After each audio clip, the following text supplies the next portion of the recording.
connected. I also showed this in the United Nations.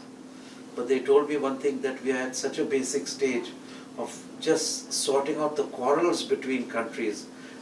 They said, Yogiraj, you are years ahead of your time, but I hope and pray sometime we can use this method. Then I went to the dog Hamishal room of meditation in the United Nations. I meditated there with Shaktipat. I charged the room and I prayed for earth peace through self-peace. That's another thing. I go around the world holding United Consciousness Conferences, UCC. And when I hold the UCCs, like I've held one just now, I unite them by the breath. And the next thing I give is Shivapath. What is that, Shivapath? That is stopping your mind to connect with my consciousness. I give you the soul experience of universal soul consciousness.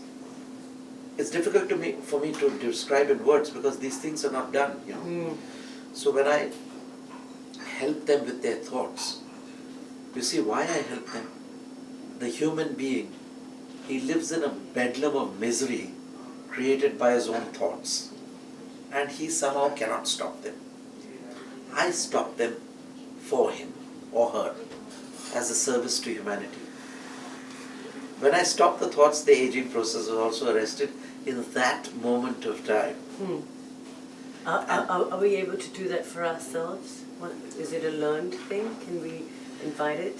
This is the first stage of Samadhi. Of course you can do it, but it's much later it comes. First you have to do the Yam, Niyam, Pranayam, you know. Then Yam, Niyam, Asan, Pranayam. Then Pratyahar, Dharana, Dhyan, and then Samadhi. The 8 limbs. The 8 limbs. The 8 limbs, Ashtanga Yoga as they call it.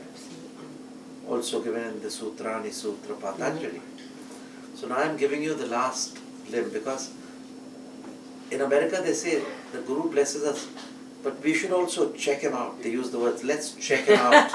They want to check it out. They want to check everything out, you know.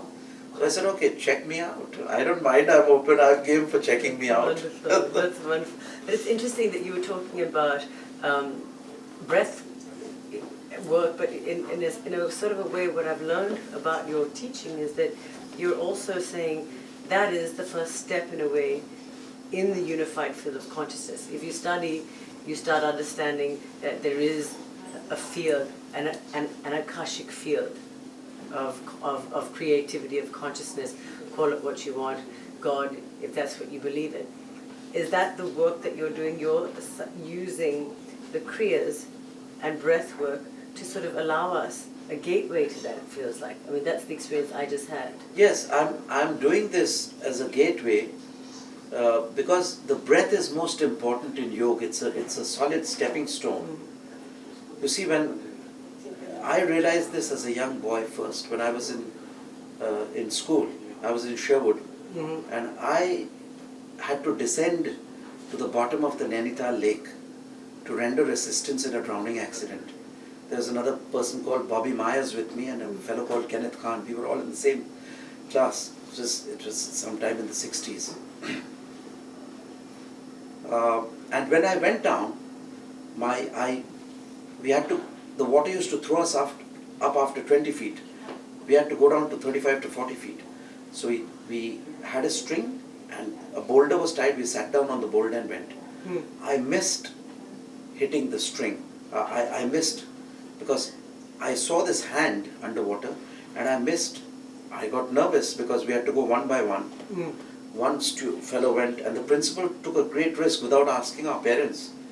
He let us down, for which later of course they gave us a certificate of courage and all that. That was the only thing we were good in, otherwise we were failing all along. We used to pride ourselves in coming the last 6 in the class. So, when I went down, my breath left me and I had to swim up those 35 to 40 feet.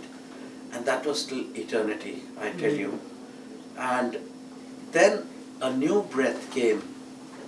After I got that state of suffocation and limitation, a new breath came within me. And this new breath was the thing that taught me that a human being has an infinite reserve of pran. When your breath stops, there's another thing which is life energy, which is called pran, which helps you to prolong your life and elongate your life. And it is from then, even in school, in Sherwood, I used to sit in the night under my blanket, I used to lie down and do my yoga and pranayama. Of course, outside the yoga and pranayama, we were rascals. We used to break all the rules and never be thing, and we were not intelligent people, I tell you this. I used to not understand many of these maths and these subjects. But how did it come to you, Guruji? I mean, I've heard that so you were a child and you went into states of altered consciousness. I mean, how did, and now you're so wise. I mean, you know so many things, and these are not things for the average person just to learn. You don't learn these, this enormous breadth of, what the Vedanta is about, and just it's not a casual study. A lot of it was inborn. It was inborn. And when you say that, you mean karmically, or? No, from the past birth. It's a carryover. Yeah. And I got to know my mission immediately after I passed past Sherwood, and I went in to college, and in that gap, that's when I left for the Himalayas, immediately as I finished my schooling, because I didn't really see myself particularly good at anything except swimming and gymnastics or something which I used to take part in. I was a very mediocre or tail-ender student. I pride myself in saying that. I hope you put this on the... Let them know that even duds can do something, No such thing. No such thing as a dud. There's hope for us all.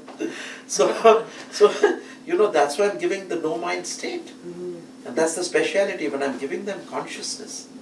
You see what I give in the United Consciousness conferences, I have created a certain formula through experience. And let's say that the disciple or student is mind. Let's call the student mind. And let's call the master consciousness. So I've made a definition that if any mind is attuned to an undifferentiated consciousness, then that mind shall become that consciousness to the degree of its attunement with that consciousness. This is my working hypothesis. Now I can show you how your mind will become thoughtless and attuned to my consciousness. Because mind is full of thoughts. Yes. Mind is a train of thoughts. A sequence of thoughts is called mind. The moment the thoughts stop, it becomes the soul. It becomes consciousness. And the moment the consciousness starts thinking, it becomes mind. So there's a very, very subtle balance between soul and consciousness, mind and consciousness. Are they interchangeable? I mean, we often speak of them that way. Well, yes. Mind and consciousness are interchangeable, and mind has to become very, very subtle and nothing at all to become consciousness. But you see, you have to pass beyond a certain stage. You have to pass beyond a certain stage to get to this mind. I don't want to get into this quantum physics and all that stuff, although I love that subject. But your thoughts, when you investigate with your thoughts into my consciousness, you see that there's nothing in the room. There's nothing here. And what does your mind register? It registers a vacuum, a no-thingness, which is actually my consciousness. So when I still my mind and you focus on me and try to get within me, with your mind, you try to get within my consciousness, your mind is automatically transformed into the consciousness, which I can show you now. Shall we? Yes, and if the lens and others are watching it outside on the TV or something, and if they really sit relaxed and let go, they will also get the first stage of Samadhi, which is called the Unmani Avastha.